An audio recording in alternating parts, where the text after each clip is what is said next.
किसानों की धरती और मुजफ्फरनगर के सामाजिक और राजनीतिक ताना बाना में बड़ी भूमिका अदा करने वाले शाहपुर में एक कार्यक्रम है। चुनावी रैली में आए देश के गृह मंत्री आदरणीय अमित शाह जी हमारे मुजफ्फरनगर लोकसभा के, हमारे एनडीए के और खास तौर से लोकदल और भारतीय जनता पार्टी के साझे उम्मीदवार डॉक्टर संजीव बालियान जी, उत्तर प्रदेश के मंत्री धर्मवीर प्रजापति जी, हमारे पार्टी के अनिल जो अभी इन्होंने शपथ ली और आपके आशीर्वाद से मंत्री बने उत्तर प्रदेश में, दयाशंकर जी, उपस्थित तमाम हमारे विधायक, वरिष्ठ पदाधिकारीगण, नेता, कार्यकर्ता। अभी हमारे भारतीय जनता पार्टी के अध्यक्ष जो कुशल संचालन इस बैठक का कर रहे हैं, जब उन्होंने मुझे निमंत्रण देना था तो इनके मुंह से निकल गया चौधरी अजीत सिंह जी। ये भी मेरे लिए बहुत बड़ा आशीर्वाद है। शाहपुर के लोग जानते हैं कि पिछली बार के चुनाव के बाद वो दोबारा शाहपुर आए थे। याद है कि नहीं याद? जब चौधरी अजीत सिंह जी शाहपुर आए थे, बहुत भावुक पल थे लोगों के लिए और शाहपुर के लोगों को शायद उस समय मालूम नहीं था कि चौधरी अजीत सिंह जी का आखिरी पड़ाव वो यहाँ शाहपुर में उनका है। आखिरी मौका और अवसर लोगों के लिए था उनको देखने का और सुनने का। उन पलों को आप सजो के रखना। चौधरी अजीत सिंह जी के लंबे राजनीतिक सफर और जीवन यात्रा में मुजफ्फरनगर के लोगों का और खास तौर से पश्चिमी उत्तर प्रदेश के लोगों का बहुत बड़ा योगदान रहा। और मैं जानता हूं आज चौधरी अजीत सिंह जी की आत्मा बहुत खुश होगी। वो ये दिन देखना चाहते थे, वो देश की तस्वीर देखना चाहते थे। वो चाहते थे कि देश में जो कर्मठ और ईमानदार और मेहनतकश लोग हैं, उनके उत्थान के लिए काम करने वाले सबसे बड़े नेता रहे चौधरी चरण सिंह जी का सम्मान होना चाहिए। और मैं जानता हूं कि यहां जितने लोग बैठे हैं, आपकी मुस्कुराहट नहीं टूट रही उस दिन से जब भव्य कार्यक्रम में महामहिम राष्ट्रपति जी ने मेरे हाथों में आपका भारत रत्न दिया। ये भारत रत्न आपका है। मुजफ्फरनगर का हर एक व्यक्ति गदगद होना चाहिए। भारत के किसानों का और कमेरों का सम्मान रखने वाली भारत सरकार के लोग आज आपके बीच आए, उम्मीद के साथ आए हैं कि दोबारा तीसरी बार बड़ा मैंडेट, बड़ा विश्वास मुजफ्फरनगर के लोग चुनाव में वोट करके देंगे। 19 की तारीख पहले चरण में यहां चुनाव है। कहीं कोई कसर मत छोड़ना साथियों। पहले जो थोड़ी बहुत कसर थी, अब जब लोकदल और भारतीय जनता पार्टी एक हो गए और एनडीए में हम शामिल हो गए, संजीव जी इस बात को भली भांति जानते हैं। अब कोई बहाना किसी पे नहीं है, कोई कसर नहीं है, कोई टक्कर बची नहीं। कुछ दिन पहले जब भारत रत्न दिया गया, मैं सोच रहा था,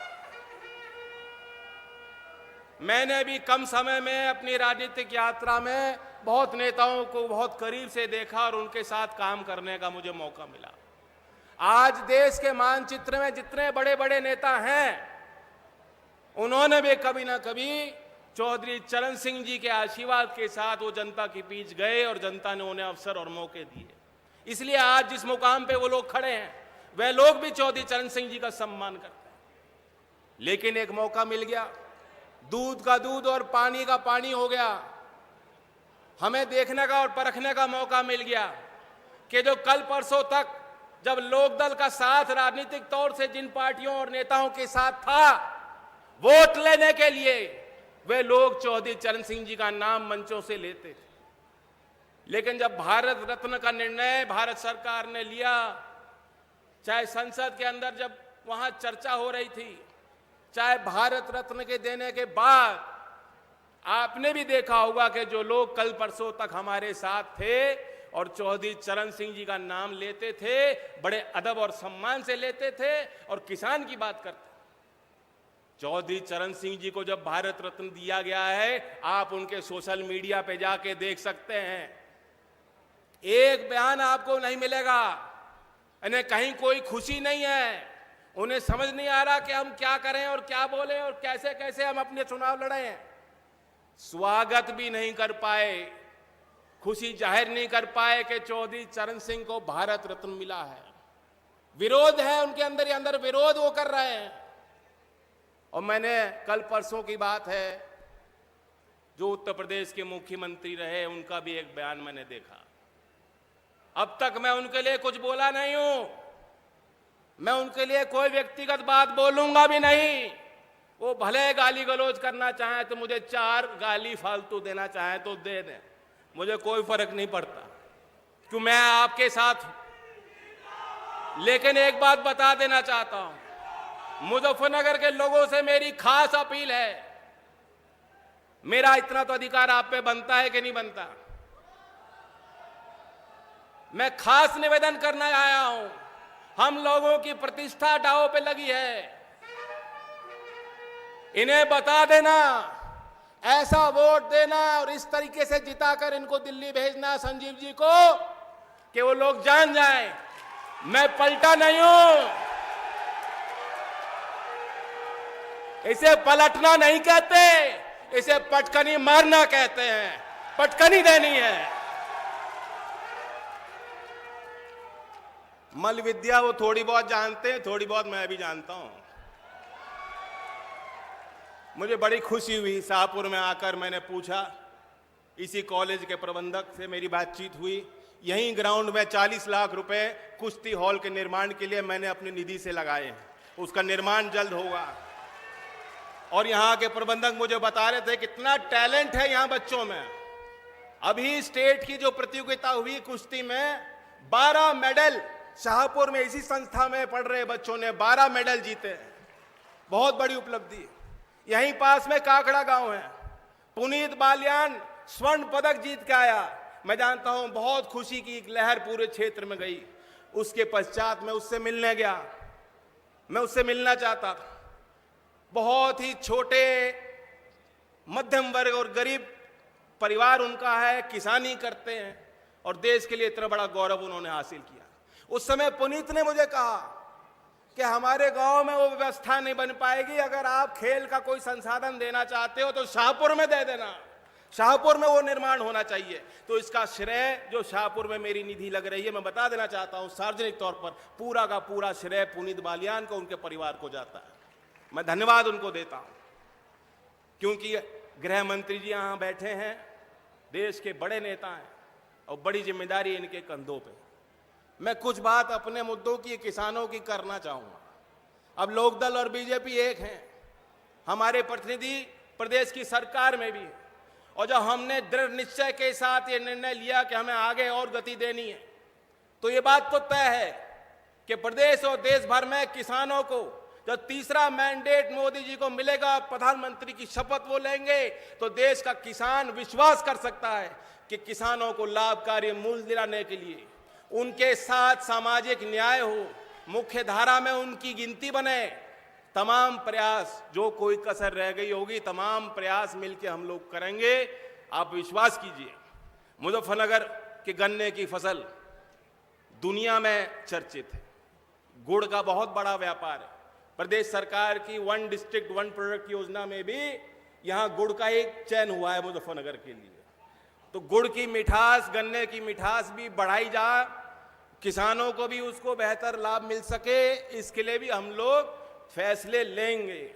समझदार के लिए इशारा ही बहुत होता है, बाकी आचार संहिता है, हम सब के लिए नियम बने हैं, लेकिन जो खेती किसानी करते हैं उन्हें मालूम होना चाहिए कि वो सरकार जो चौधरी चरण सिंह जी को सम्मान दे सकती है, इससे पहले भी सरकारें थी, इससे पहले भी लोग प्रधानमंत्री रहे, चौधरी साहब को लोग मानते भी होंगे, लेकिन उनके लिए इतना बड़ा फैसला अब तक कोई सरकार ले नहीं पाई। नरेंद्र मोदी जी के प्रधानमंत्री पद को संभालते हुए ये एक ऐतिहासिक फैसला भारत सरकार ने लिया है, और ये साफ साफ दिखाता है कि भारत सरकार की प्राथमिकता किसान और कमेरों के लिए है, और हमारी जवाबदेही भी आपके लिए है। तो इसलिए बड़ा दिल दिखाना, मैं लोकदल के कार्यकर्ताओं से आखिर में एक दोबारा अपील करता हूं, हमने और आपने तो बहुत संघर्ष किया, लेकिन आपको और बड़ा दिल दिखाना होगा। दुष्यंत कुमार जो प्रसिद्ध कवि हैं, उनकी एक छोटी सी पंक्ति याद आ रही है, मैं सुना देता हूं कि सच है कि पांवों ने बहुत कष्ट उठाए। ये जो हम लोग विपक्ष में रहे तो उस समय की बात है, हमने बहुत संघर्ष किया, बहुत संघर्ष करके यहां आए हैं मंच पे, हम साझे मंच पे हम लोग खड़े हैं। तो दुष्यंत कुमार जी ने कहा है कि सच है कि पांवों ने बहुत कष्ट उठाए, पर पांव किसी तरह राह पे तो आए। तो अब लोकदल के कार्यकर्ताओं को बड़ा दिल दिखाकर, क्योंकि हमारी राह, हमारे रास्ते एक हैं, और मुजफ्फरनगर से दिल्ली जाने का रास्ता है। अगर आप मुझे मजबूती देना चाहते हो, अगर आप मुझे ताकत देना चाहते हो, अगर आप चौधरी चरण सिंह के विचारों को आगे ले जाना चाहते हो, अगर आप चौधरी अजीत सिंह जी के अधूरे कार्यों को पूरा करना चाहते हो, तो डॉक्टर संजीव बालियान को बहुमत के साथ आप चुनाव जिताइएगा। धन्यवाद। जय हिंद, जय भारत। बहुत बहुत धन्यवाद। और मुजफ्फरनगर